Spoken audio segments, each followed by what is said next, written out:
Welcome to our channel. Today we how to register with Jira Service Management for project requests step by step clearly. To begin registering with Jira Service Management, open your preferred web browser. In the address bar, type the URL for Jira Service Management. Press Enter to navigate to the website.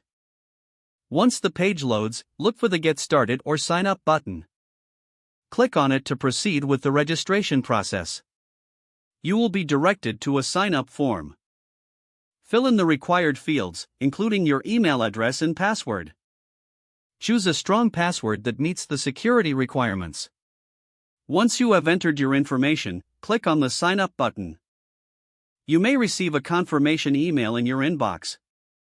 Open your email and locate the message from Jira.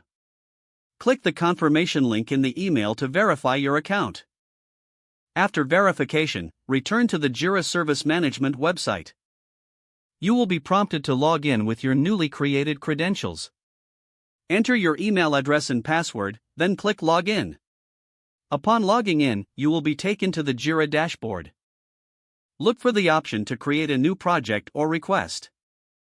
Select the appropriate project type for your needs. Fill in any additional information required for your project request. Review all details to ensure accuracy before submission. Click the Submit button to complete your project request. You will receive a notification confirming your request has been submitted. Check back on the dashboard for updates regarding your project request. Congratulations, you have successfully registered and submitted a project request with Jira Service Management. If the page does not load, refresh the browser or try again in a private or incognito window. Make sure you are using the correct email address, then retype it carefully to avoid small typos. If your password is not accepted, use the reset option and create a new strong password you can remember. Check your spam folder for verification or security emails, then complete any requested confirmation steps. Enable two-factor authentication if available to improve account security and reduce unauthorized access risk.